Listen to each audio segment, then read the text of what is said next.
From the macabre minds of Laughing Devil Production comes another story from the Nightshade Diary. You know what that means. Check under the bed and make sure no one or nothing is there. Is the closet door securely shut? Then leave your disbelief behind, amp up your imagination, and hang on tight for another ride into terror and mystery. And like all good horror stories, just imagine it's a dark and stormy night. And remember, screaming like a little girl is permitted.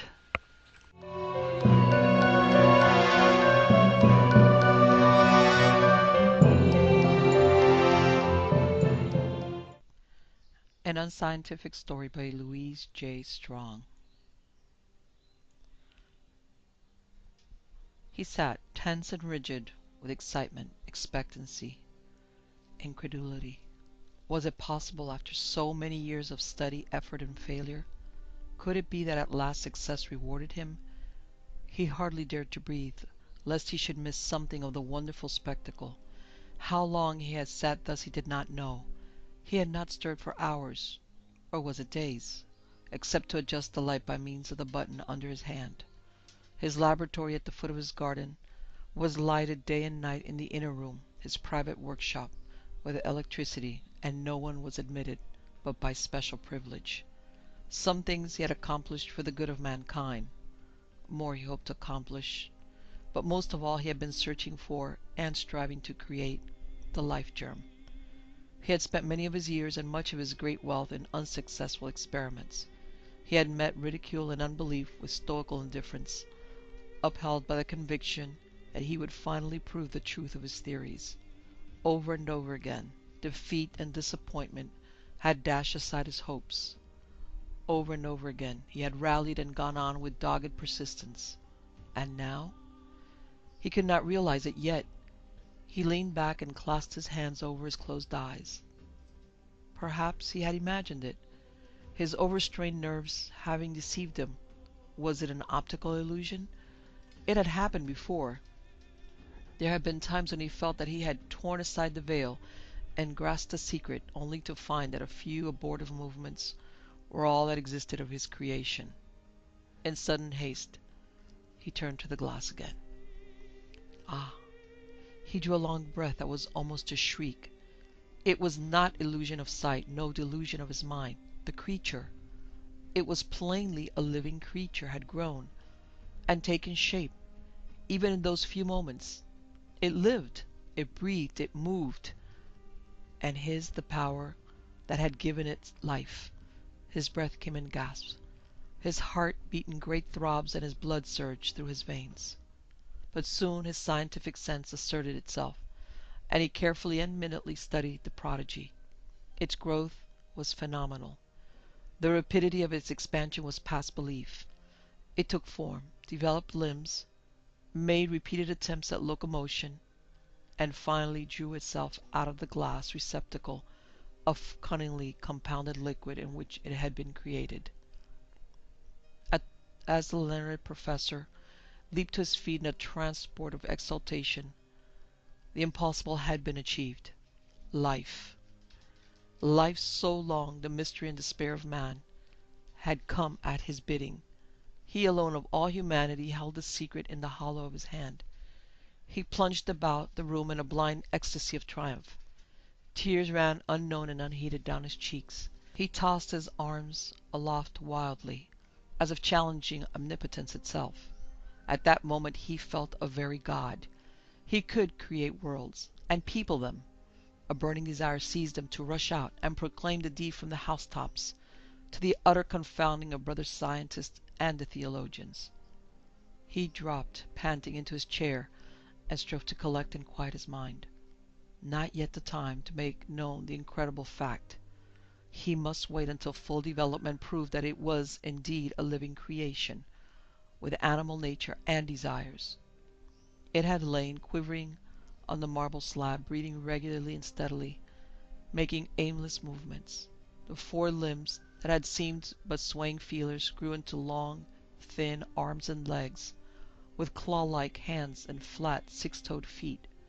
It lost its spherical shape An uneven protuberance in which was situated the breathing orifice expanded into a head with rudimentary features. He took a spatula and turned it over. It responded to the touch with an effort to rise. The head wobbled weakly, and 2 slits opened in the dim face, from which looked out dull, fishy eyes. It grew.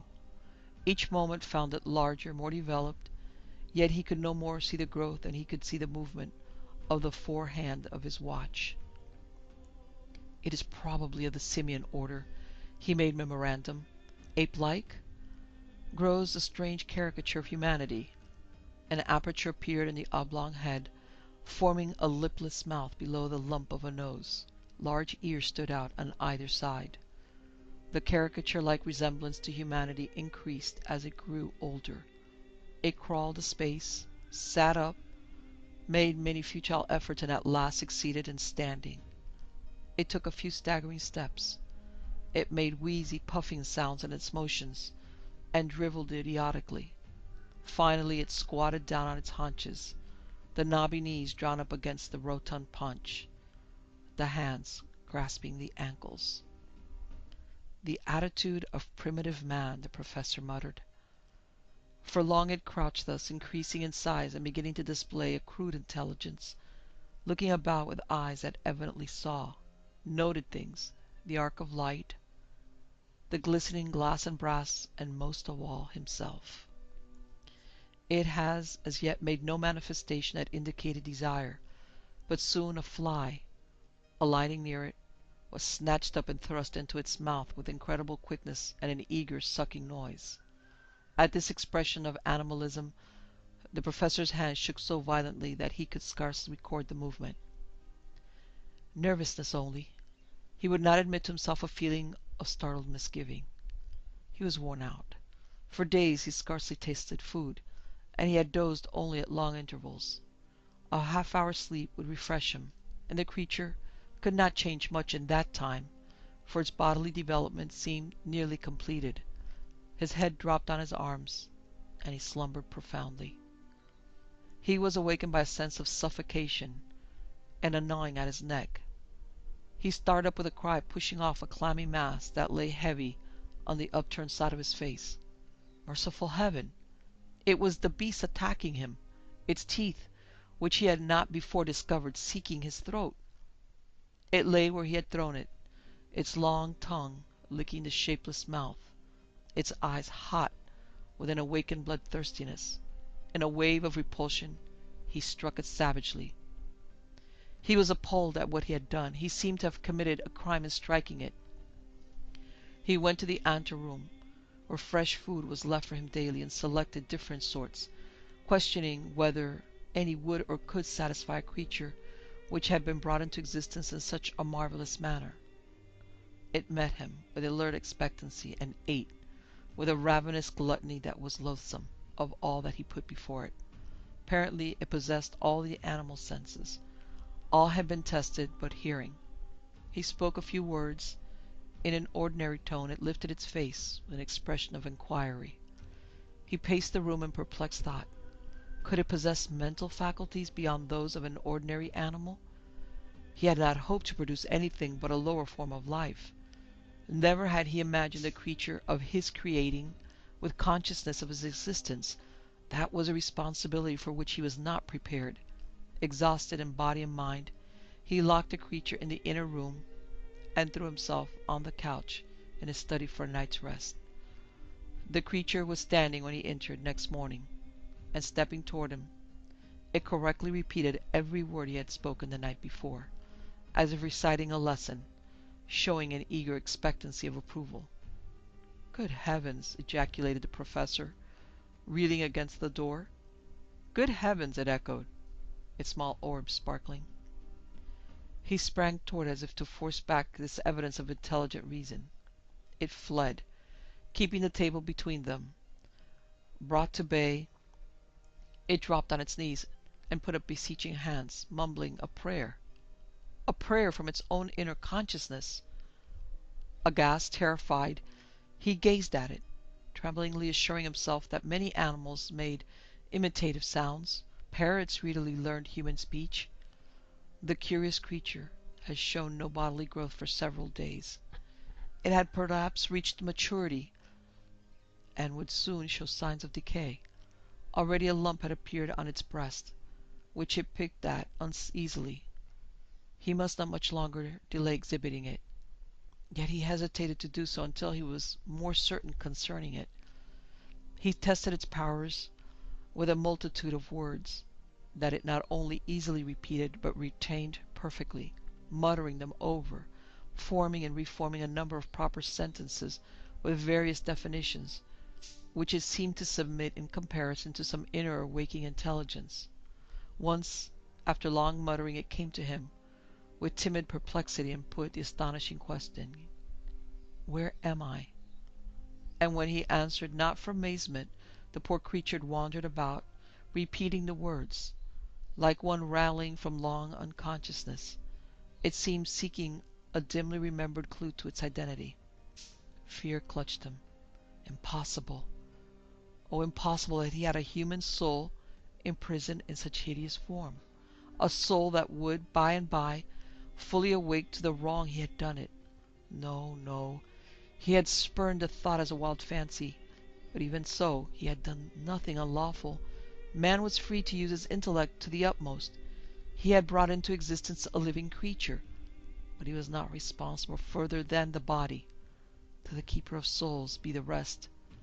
Possibly, some long disembodied spirit, grown wise in its freedom, animated the creature, and its full development would open a channel for such knowledge as the earth had never before known, and the world would ring with his name, and honor and fame be his. Again he exulted while making record of its mental unfoldment, which was as rapid as had been the development of its uncouth body, and with much the same distortion. It recognized him as its creator, did him reverence, and obeyed his commands. The lump, which he had taken for a symptom of decay, assumed the appearance of a large scale, and dropped off. When he would have examined it more closely, the creature put a hand over it, looking up at him with a show of hostility and cunning, for the first time disregarding his command, and he would not enforce obedience. He was confounded next morning to find that the scale had developed into a second creature. About it the first hovered with evident joy and pride, inviting his attention to it with the gushing babble of a child. He had not imagined it possessed the power of generation, but here was reproduction, with an ease and rapidity beyond any creature of like size in existence. The second one, fed and taught by the first, matured in body and mind more quickly, and they invented or discovered a speech of their own, a strange jargon of which he could make nothing, by which they exchanged thoughts and conversed, and which he tried in vain to help them reduce to a written language, through which he might obtain the wisdom for which he hoped.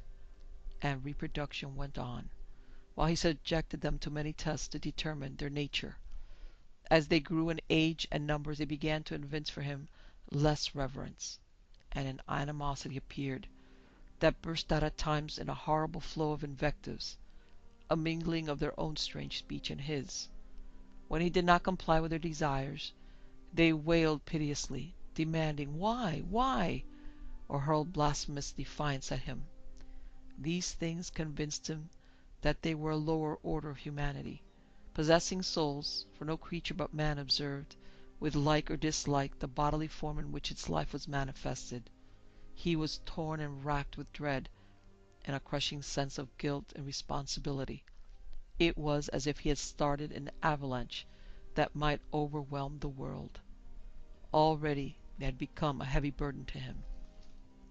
He was obliged to make nightly visits to the markets for food, to satisfy their rapacity, food which he flung to them as to so many dogs, and which they pounced upon and fought over, with curses at each other's greed. Yet, at a word of reproof from him, they banded solidly against him, each for all. All complacency over his handiwork had vanished. Never could he bring himself to exhibit to mortal eye these repulsive creatures. His only thought was the unanswerable question, what should he do with them? On this he brooded continually, reaching no conclusion because he could no more contemplate destroying creatures possessing human intelligence, however distorted and degraded, than he could have taken the life of a born idiot or one insane. In his absorption he neglected to lock the door one day, and roused to find them swarming in his study. Besides the high skylight there was one large window securely closed by a heavy inside shutter, above which was a long, narrow opening admitting air. Some of them, clinging to shutter and casement, and uttering low, sharp cries, like wolves scenting their prey, had climbed to the opening, and were peering out with gloating eyes. They clawed and gibbered, with hot tongues lolling eagerly, the saliva dripping from their ugly mouths, hideous pictures of unsatiated animal appetite. And what was it that so roused their ghoulish lust? His little children playing on the lawn, their innocent voices rising like heavenly music in contrast to the hellish sounds within. A rippling laugh floated on the air, and the creature's eagerness increased to a fury. With tooth and nail they strove to enlarge the opening, not heeding his horrified commands.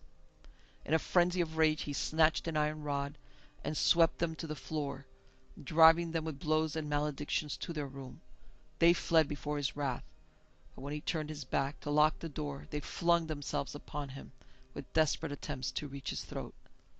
After a sharp battle he beat them off and set them huddling and whimpering to a corner. "Monsters! Monsters!" he cried, pale with the discovery. "Monsters who would prey on human flesh. What a curse I have called forth! It is of the devil." "Devil? Devil? Yes, devil!" one muttered, a leering and malicious knowledge gleaming in its oblique eyes. In that moment he saw his duty. All hesitation vanished, and he made up his mind. They must be destroyed effectually, and he could not survive the destruction. By that occult sense or power they possessed, which was beyond anything he had ever found in man, they divined his decision almost as soon as it was formed, and prostrated themselves with cries of mercy. They hastened to lay at his feet propitiatory offerings of their belongings, cards, pencils, picture books, all that he had provided for their amusement and instruction, entreating him for life, the life that he himself had given them. Their prayers and offerings rejected, the creatures became his open enemies. Intent on escaping from their prison, his very entrance was a battle with their persistent efforts to gain control of the door, the only outlet to the room. They were not easily injured. No maiming nor bruises resulted from his hasty blows with a rod. Could it be possible to destroy them? Their bodily substance resembled clammy putty in appearance, with the consistency of rubber. He had never conquered his repugnance sufficiently to handle one. He could not experiment upon them, but the chemicals he meant to employ, with the most powerful explosives he trusted, would make the work of annihilation swift and thorough. His preparations were delayed and hindered by their never-ending attempts to overcome him. The moment he became absorbed in his work, they crawled and crept with malignant insistence to a fresh attack. Once, in a movement of defense, he picked the body of one with a sharpened tool, and he was almost suffocated by the fumes that arose from the yellow viscid fluid that oozed from the wound.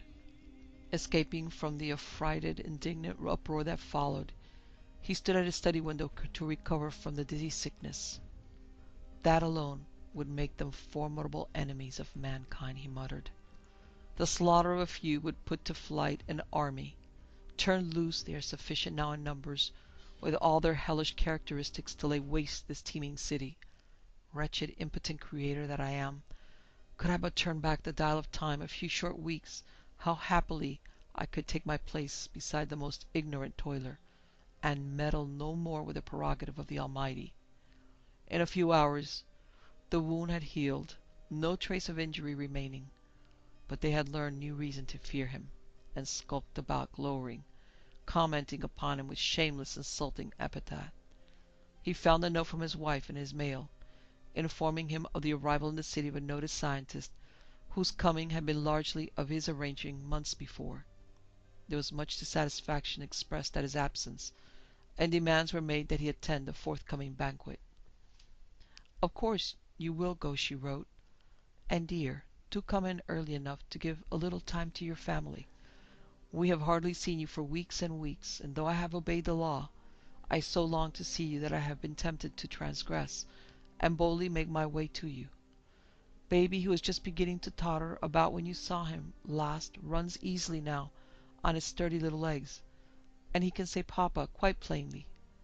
Do come, dear. A few hours with us will rest you. Rest indeed.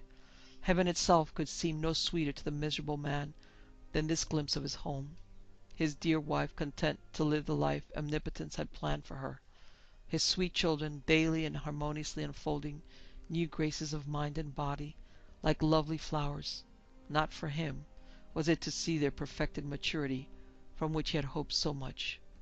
With a groan he dropped his head and wept bitter tears, tears that meant the renunciation of his own forfeited life. All was complete when the banquet day arrived. He had put to press a small knob in the floor, and the mighty currents of electricity would flash around the room, setting in motion forces of such tremendous power and instantaneous action that the entire space would instantly be one flame of an intensity that no conceivable matter could withstand. He had taken extraordinary precautions to guard the works from the curiosity and cunning of the creatures, protecting the button that controlled the whole with a metallic cover, which was held closely to the floor by screws. And now he looked upon the creatures, itemizing their hideousness, as if to prepare a paper descriptive of them for this gathering of scientific authorities.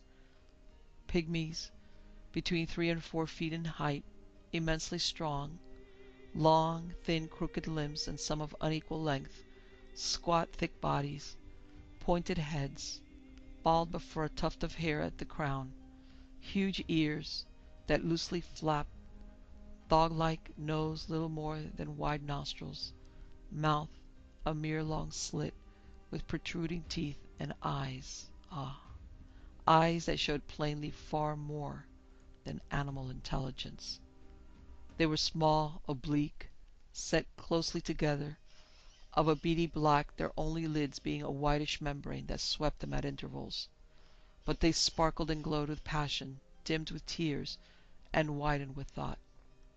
Those eyes, more than a score of them, were fixed upon him now with entreaty, menace, fear, revolt, and most of all judgment, burning in their depths.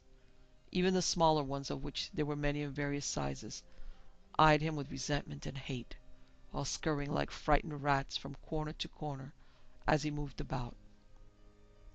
Let accident put him for a moment in their power, and the whole pack would be upon him and tear him to shreds, as they would any human being. Yet so strange, so monstrous was this unprecedented creation, mingling of lowest animal ferocity and human mind and soul, that he had found it quite possible to teach them to read and write and work mathematical problems, and they were perhaps capable of considerable education, but without one redeeming trait. Earth had no place for such. Their taste for food was appalling. Of all the food he offered, they preferred raw meat. The more gory the better. He had provided a quantity to employ them while he was away, and left them snarling over it. He tried to put all thought of them behind him as he locked the doors. For a few hours he would be free, rid of torment and anticipation. But a deep melancholy shadowed the happiness of his reunion with his family, and gloom sat with him at the banquet table. He took no part in the festivities and discussions, and was so manifestly unfit to do so that none urged him. Only when the distinguished guest touched on the subject of the possibility, or impossibility as he viewed it, of producing life chemically did he rouse to interest. It can never be done, asserted the guest, for the giving of the breath of life is the prerogative of the Omnipotent alone. Oh, but Professor Levinson believes otherwise, and hopes some day to astonish us by exhibiting a creature which he has created. But whether beast or human, we will have to wait for time to reveal, one said with light sarcasm. And in the impossibility to determine beforehand what the creation shall be lies my objection to man's assuming the responsibility, even if he could by any means attain to it. For who could say what a calamity might not be brought upon humanity in the shape of some detestable monstrosity, whose evil propensities would be beyond control. Science has a large field for research. One need not step inside to intrude where success, if possible, might mean widespread disaster.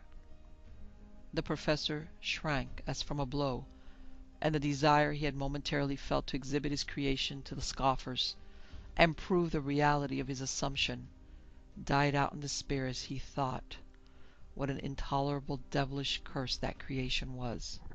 No, nothing remained but silence and annihilation.